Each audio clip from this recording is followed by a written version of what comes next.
Bonjour à tous et à toutes, on se retrouve pour une nouvelle vidéo. Dans cette vidéo, on va faire le résumé de la troisième et dernière semaine du Tour de France, malheureusement pour nous. Dans cette vidéo, on va parler de chaque étape de cette troisième semaine du Tour de France et du duel entre Vingegaard et Pogačar qui aura tourné à l'avantage de Vingegaard, qui a donc remporté son premier Tour de France grâce à une équipe très performante et surtout d'un Wout van Aert qui aura été irréprochable durant ce Tour de France. On est maintenant sur la troisième étape qui relie Carcassonne à Foix, une étape où deux cols seront traversés, le Port de l'Hers et le mur de Péguerre. Un Port de l'Hers dont on peut voir les pourcentages ici, un col assez dur qui fait 11 km 400 à 7%, avec notamment un début de col assez dur.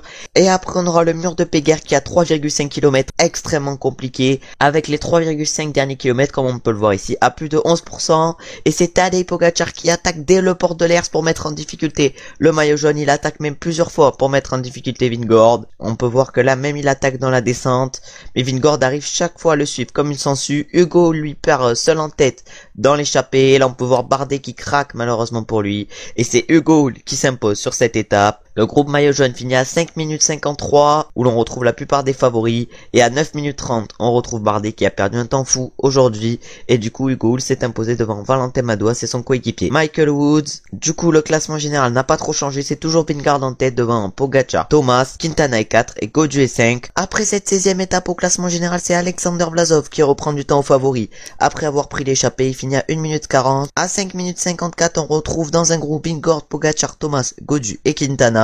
À 7 minutes 16, on retrouve Adam Yates, Pidcock, Meintjes. À 8 minutes 41 et à 9 minutes 30, on a les perdants du jour, c'est-à-dire Lutsenko, Mas qui finissent eux à 8 minutes 41 et Romain Bardet finit à 9 minutes 30 et le grand perdant du jour. C'est au tour de la 17e étape, cette deuxième étape dans les Pyrénées qui relie Saint-Gaudens à Péragudes, où il y aura notamment 4 cols avec le col d'Aspin-la-Roquette dans 6 ans, le col de Val-Louron et la montée vers l'altiport de Péragudes. On peut voir ici les deux derniers cols, le col de Val-Louron à Z avec des pourcentages assez forts, il fait 10 km 700 à 6,8%. Ensuite on aura le col de Péragudes qui fait 8 km à 7,8% avec des pourcentages à 16% dans le dernier kilomètre, et à 65 km de l'arrivée on voit que Romain Bardet attaque pour anticiper les accélérations dans le groupe des favoris. C'est Gaudu qui craque, également Quintana, et Pogačar attaque au sommet. Derrière le groupe de 3, McNulty, Pogačar, Vingegaard, on retrouve un groupe de poursuivants où figurent notamment Geraint Thomas, Romain Bardet ou encore Alexei Lutsenko, et on peut voir qu'à 3 km de l'arrivée Geraint Thomas lâche Romain Bardet et c'est Tadej Pogačar qui s'impose devant Jonas Vingegaard à Péragudes. Belle victoire pour lui. Après c'est Geraint Thomas qui va chercher la 4e place, Romain Bardet va chercher la 6e, Lutsenko la 5e et Gaudu rallie je crois bien la 7e place. On peut voir ici des écarts sur cette étape qui sont assez énorme. Gaudu aura repris 5 secondes dans le final au coureur qui était avec lui, c'est-à-dire Vlasov, Meintjes et Quintana. Et au classement général, Gaudu est donc 5e et il est plus qu'à 4 secondes de Nairo Quintana. Bardet remonte lui à la 6e place et Pogačar reprend donc 4 secondes à Vingegaard avec les bonifs. On peut voir ici donc les écarts par rapport à Pogačar et Vingegaard surtout. Geraint Thomas est à 2,17, Lutsenko 2,44, Bardet 2,48, Gaudu 3,37, Vlasov, Meintjes, Quintana finissent à 3,42, Mas finit à 3 minutes 54, Adam Yates qui a vécu un jour sans finit à 9 minutes 09 et Pidcock peut dire au revoir au top 10 après qu'il ait perdu 22 minutes 06. On est maintenant là pour la 18e et dernière étape de montagne de ce Tour de France entre Lourdes et Hautacam. L'étape passera notamment par le col d'Aubisque, le col de Spandel avec une route plutôt étroite et Hautacam. Donc du coup le premier col qui sera traversé sur cette course c'est le col de l'Aubisque qui fait 16 km 400 à 7,1%. Une deuxième partie de col extrêmement dure dans ce col d'Aubisque à plus de 8% tout le long. Ensuite, il y aura le col des Spandelles où il n'y aura aucun répit dans ce col, en plus sur une route étroite. Les pourcentages minimums seront des pourcentages à plus de 6,6% et la montée vers Hautacam sera également extrêmement dure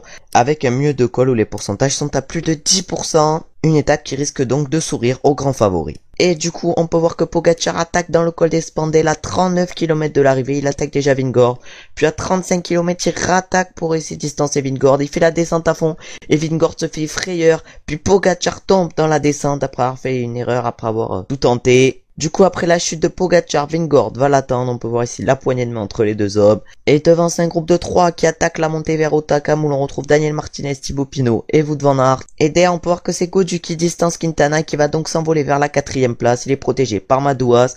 Et devant, c'est Wout van Aert qui fait craquer Tadej Pogačar et c'est Jonas Vingegaard qui va s'envoler vers la victoire et s'imposer Hautacam. Après Vincenzo Nibali, dernier vainqueur, Hautacam. Et derrière c'est Tadej Pogacar. Il va arriver en deuxième position. Il aura tout tenté aujourd'hui. Il finit à 1,03. Et à 3 minutes, on a Geraint Thomas et David Gaudu qui arrivent. Et du coup, c'est Jonas Vingegaard qui s'impose devant Tadej Pogacar et Wout van Aert. Geraint Thomas fait 4, Gaudu 5. Thibaut Pinot par exemple fait 10e et au classement général Vingegaard conforte son avance et a presque déjà remporté le Tour de France. Gaudu va chercher la 4e place au général qui devrait normalement conserver et on peut voir ici le temps perdu par les favoris outsiders sur cette 18e étape. Par exemple Pogacar a perdu 1,08, Thomas 3,04, 3,08 pour Gaudu, 3 minutes 19 pour Lutsenko, 4 minutes 14 pour Vlasov, 4,19 pour Meintjes, 5,22 pour Quintana, 5,44 pour Yates. Bardet malheureusement pour lui a perdu 6 minutes 50 sur cette étape et Enric Mas est le dernier des favoris outsiders, il a perdu 7 minutes 33 mais il ne pourra malheureusement pas prendre le départ de la 19e étape vu qu'il a eu le Covid. C'est au tour de la 19e étape qui va de Castelnau-Magnoac à Cahors, une étape plutôt plate avec quelques côtes dans le final et Pogacar attaque à 33 km de l'arrivée mais il est suivi de trépied par Wout van Aert et Alexis Goujard fait péter le peloton et part à 3 avec Jasper Stuyven et Matej Moric. Puis Christophe Laporte accélère dans les derniers kilomètres vu que les équipes de sprinteurs sont désorganisées et Laporte qui va tout donner et qui va aller s'imposer, lui qui avait carte blanche aujourd'hui et remporte donc la première victoire française de ce Tour de France à seulement 2 jours de l'arrivée. Il s'impose devant Jasper Philipsen et Alberto Dainese. Sénéchal fait 4, belle 5e place de Pogacar et au classement général aucun changement vu que la cassure entre Pogacar et Vingegaard de 5 secondes n'a pas été comptée. On est maintenant à la 20e étape de ce Tour de France qui relie la Capelle Rival à Rocamadour, un contre-la-montre de 40 km et c'est Filippo Ganna comme on peut le voir ici qui va réaliser le premier temps avec 1 minute 41 d'avance sur Bjerg, puis il va se faire battre ensuite par Wout van Aert de 42 secondes.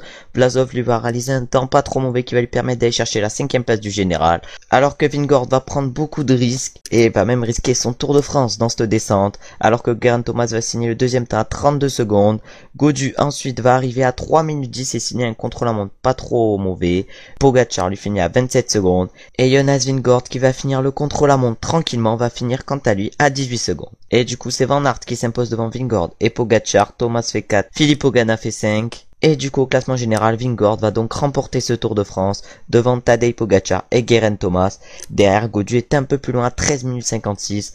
On a des écarts énormes sur ce Tour de France, comme on peut le voir avec le temps des favoris sur ce contre-la-montre. Du coup Vingegaard finit à 19 secondes, Pogacar 27, Geraint Thomas 32 et après c'est encore loin avec 2 minutes 46 pour Vlasov, 3 minutes 10 pour Gaudu et Bardet, 3 minutes 37 pour Lutsenko, 4 minutes 08 pour Quintana, 5 minutes 25 pour Yates et 5 minutes 48 pour Meintjes qui va même laisser sa 7e place du général à Romain Bardet. Et maintenant c'est au tour de la 21e et dernière étape de ce Tour de France qui va de Paris La Défense Arena aux Champs-Élysées. Et on peut voir ici le sprint final et c'est Jasper Philipsen qui s'impose devant Dylan Groenewegen et Alexander Kristoff. On peut voir ici les Jumbo-Visma qui arrivent tranquilles et qui célèbrent la victoire de Jonas Vingegaard qui va remporter son premier Tour de France. Philipsen s'impose donc devant Groenewegen et Kristoff. Le Croc va chercher une belle 6e place. Il est le premier français. On peut voir ici la Team Ineos qui remporte le classement par équipe. Après au classement du super combatif c'est Wout van Aert qui le remporte. Tadej Pogacar quant à lui remporte le maillot blanc.